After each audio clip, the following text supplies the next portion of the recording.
Hello friends, இன்றைக்கி நம்ம சேனலில் எக் பெப்பர் ஃப்ரை எப்படி செய்கிறதுன்னு பார்க்க போகிறோம். அதுக்கு முன்னாடி புதுசாக என்னோடய சேனலை பார்க்குறவங்களா இருந்தால் மறக்காமல் ரெட் கலரில் இருக்க இந்த சப்ஸ்கிரைப் பட்டனும் பக்கத்தில் இருக்க பெல் ஐக்கானையும் மறக்காமல் கிளிக் பண்ணிக்கோங்க. வாங்க வீடியோக்குள்ளே போகலாம். ஒரு பேன் வச்சுக்கோங்க. 3 டேபிள் ஸ்பூன் ஆயில் சேர்த்திக்கோங்க. ஆயில் நல்லா சூடான உடனேயே 2 பெரிய வெங்காயம் பொடியாக கட் பண்ணிக்கோங்க. அதை சேர்த்து நல்லா வதக்கி விட்டுடலாம். வெங்காயமாக கொஞ்சமாக கருவேப்பிலை தழை சேர்த்திக்கலாம். வெங்காயம் கொஞ்சம் நல்லா வதக்கிக்கோங்க.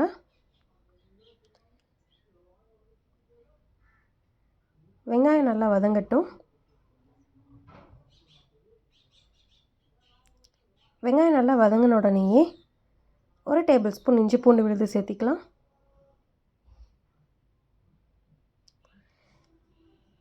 இஞ்சி பூண்டு விழுது சேர்த்து அதையும் நல்லா வதக்கி விட்டுறலாம். இஞ்சி பூண்டோட பச்சை வாசனை போகிற வரைக்கும் இஞ்சி பூண்டு பேஸ்ட்டு நல்லா வதக்கிக்கோங்க.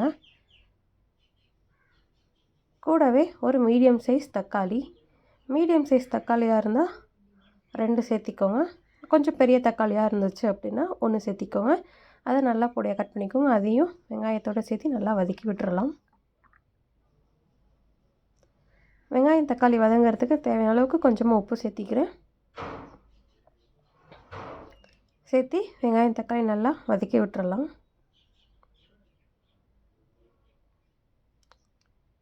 வெங்காயம் தக்காளி நல்லா வதங்கட்டும். இதுக்கு நல்லா வதங்கிருச்சு. இது எக் பெப்பர் ஃப்ரைக்கு என்னென்ன மசாலா தேவைன்றதையும் பார்த்துடலாம்.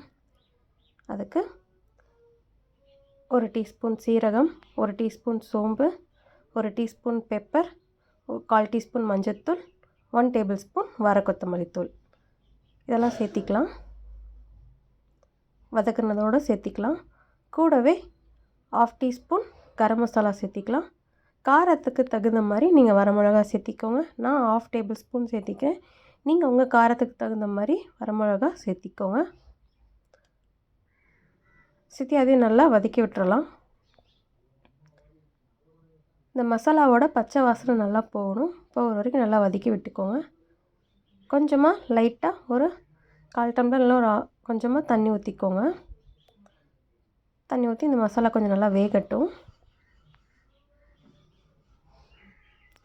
நம்ம இதில் வந்து முட்டையை உடச்சி ஊற்றி தான் செய்ய போகிறோம்.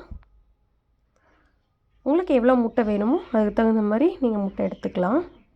நல்லா வெந்துருச்சு மசாலா. இப்போ இந்த மாதிரி தனித்தனியாக செப்பரேட்டாக வந்து இந்த மாதிரி எக்கு உடச்சி ஊற்றிக்கோங்க. ஒன்றோட ஒன்று சேராத மாதிரி பார்த்துக்கோங்க. இப்போ ஒரு 3 மினிட்ஸ் மீடியம் ஃப்ளேமில் வச்சு மூடி போட்டு வச்சிடலாம்.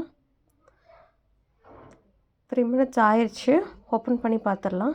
இப்போ ஓரளவுக்கு ஒரு சைடில் ஃபுல்லாக வெந்திருக்கு. இப்போது இதை நம்ம தனித்தனியாக கட் பண்ணி எக்கை வந்து நல்லா திருப்பி விட்டுறலாம். இந்த மாதிரி நம்ம எக் ஊற்றினப்போ நம்மளுக்கு தெரியும் இல்லையா, இந்த மாதிரி நல்லா திருப்பி விட்டுக்கலாம். இந்த மாதிரி திருப்பி விட்டு எல்லாம் மீடியம் ஃப்ளேம்லேயே வச்சுக்கோங்க. ஹை ஃப்ளேம் வேணாம், மீடியம் ஃப்ளேம்லேயே வச்சு எல்லாம் திருப்பி விட்டுக்கோங்க. எல்லாம் திருப்பி விட்டுட்டு இன்னும் ஒரு 3 மினிட்ஸ் மூடி போட்டு வச்சிடலாம், வேகட்டும்.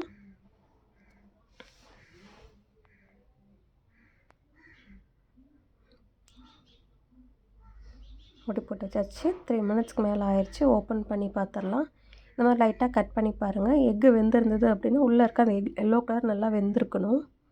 இப்போ வெந்து அந்த மசாலாவோட நல்லா லைட்டாக கலந்து விட்டுக்கோங்க. கலந்து விட்டுட்டு ஃபைனலாக கொத்தமல்லி தழை தூவி நம்ம சர்வ் பண்ணிக்கலாம். இந்த பெப்பர் ஃப்ரை பார்த்திங்கன்னா சப்பாத்தி, பருப்பு சாதம், தயிர் சாதம், ரச சாதம் இது எல்லாத்துக்குமே சைட் டிஷ் நல்லா சூப்பராக இருக்கும். நீங்களும் இதை ட்ரை பண்ணி பாருங்கள். ட்ரை பண்ணி பார்த்துட்டு எப்படி இருக்குன்னு மறக்காமல் கமெண்ட் பாக்ஸில் கமெண்ட் பண்ணுங்கள். இந்த வீடியோ உங்களுக்கு பிடிச்சிருந்ததுன்னா லைக் பண்ணுங்கள். உங்கள் ஃபேமிலி அண்ட் ஃப்ரெண்ட்ஸ்க்கு எல்லாத்துக்கும் ஷேர் பண்ணுங்கள். சப்ஸ்கிரைப் பண்ணிக்கோங்க. இதே மாதிரி சூப்பரான ரெசிபியோடு மீண்டும் உங்களை நான் சந்திக்கிறேன்.